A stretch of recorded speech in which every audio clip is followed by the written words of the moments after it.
Welcome back to DMC Sports. Today, I'm going to start with a story and end with the cards. My story is my childhood favorite player. The story starts in 1986, and being a Royals fan, and everybody around here is a Royals fan, we were playing Pursue the Pennant and drafting our teams to go and play on the computer. And we all noticed that all of our favorite players were all Royals, and we were fighting over them. So we had to draft them, and yeah. So we were like, everybody should get a new favorite player. We're all still going to love the Royals. I mean, we're all going to love Brad. We're going to like White and Wilson and maybe even Willie Aikens. But we needed a new one. So I started watching a lot of games on Saturday. And I saw a very young rookie in 86 that hit the ball so far it barely landed. I mean, this thing was just rocketed, and he stole a base, and he played a pretty good outfield. He made the plays, and I'm like, wow, okay, fine. I'm now an A's fan. Jose Canseco is my guy, and somebody else got Corey Snyder. Somebody else picked Wally Joyner, Ruben Sierra, Pete Cavilla. These are all, future stars back then. We thought they were all going to be Hall of Famers because they were so good. And they weren't. Robin Yount, George Brett, Don Mattingly, things like that. They were just they were newer, younger players, and they didn't play for New York or Boston, which is everyone seems to be favorite players around the teams that were really good. We picked just players that we liked, so. My chase card, the card that I really wanted, of course, was his rookie. But, of course, I didn't get that rookie for a while. So, let's move on to why I made this video. Is actually Disputed Frost told me about Back in the Game Collecting, had a video about their baseball card. So I'm going to tell you that story of my childhood baseball card and the why I collected what I did of this guy and basically what happened. So I decided, obviously, my Jose Canseco is going to be my new guy. So I collected a bunch of cards, and I didn't really get the one I wanted. This guy right here, rated rookie, 86. So I ended up, oh man, I don't know how many yards I mowed. It was 2 weeks. I mowed like crazy, and I did all sorts of chores. And I made enough money to buy a whole box of 86 Donruss. And I was pretty excited. I do remember because it actually had, anyway, I cut the box up and put it on my wall, and I opened every pack of those, and there was not this card. There was no Jose Canseco's in here at all. Nothing you see there had a Jose Canseco in it. I was crushed completely. But of course, I got a lot of other cards that my friends wanted. So I traded all those other cards for the one guy who had this card. And I ended up getting it. I had to trade like 5 or 6 people, all Corey Snyder's, all the 85 tops, Corey Snyder card, and I traded them all to my buddy John so I could get this beauty right here. And that's how I ended up with this card. This is exactly the same one. It's we didn't care about this, but it is definitely not cut straight. I've taken it in and out of the binder without protection. It is faded. I've looked at it a million times, read it so many times, talked about all this stuff. Show his 302 average. I figured he'd be a 302 average guy his whole life. All the things you'd think of when you're a kid. So this is my chase card, and I did it by trading. Now, afterwards, I've got a lot more stuff. I've got his jersey. I've got some hats. This is a Battle of the Beige. Yeah. So let's go on and I'll talk about the rest of the rookie cards and another chase card I wanted. To me, his first rookie card was actually this guy right here, the one with Eric Plunk on it. But of course, it's just not as cool because there's 2 guys on it, and Eric Plunk wasn't like a superstar either. He was just a really hard-throwing reliever that had a lot of control problems. So I got several of these, and this is the exact same one that I did pull from a pack, and it's still not in too bad a condition, but like I said, I still have that one.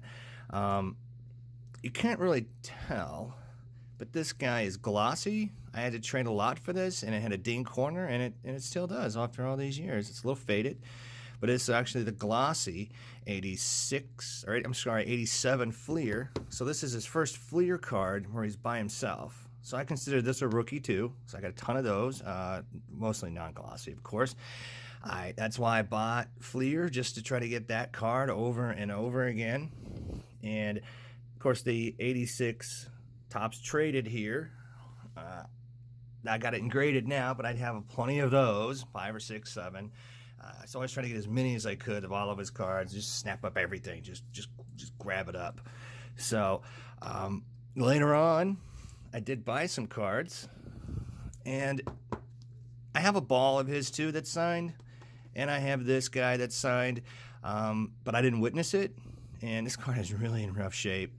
I've had it in a few different places. I didn't really like the Diamond Kings back in the day. I don't think the art's very good. Now they're a lot better. They're different, of course, but I do have a signature, and I never knew if it was real or not.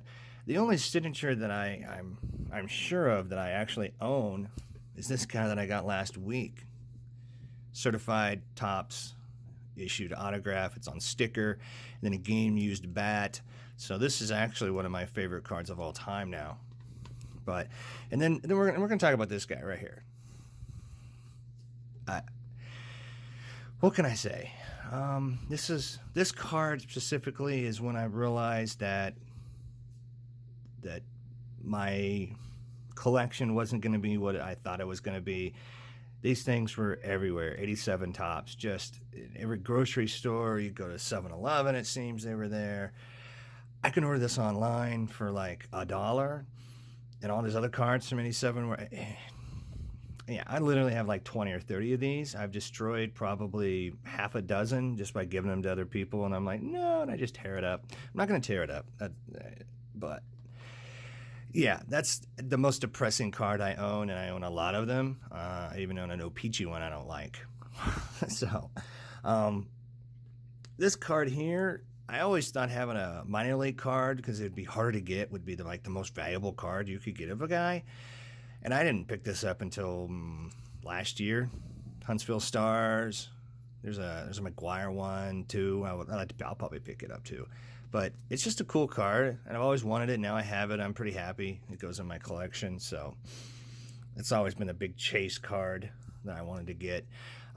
So now, as you see, my favorite card is definitely the real autograph and the game-used bat. But I do have a slab of the 86 Donruss. I've gotten it to an 8.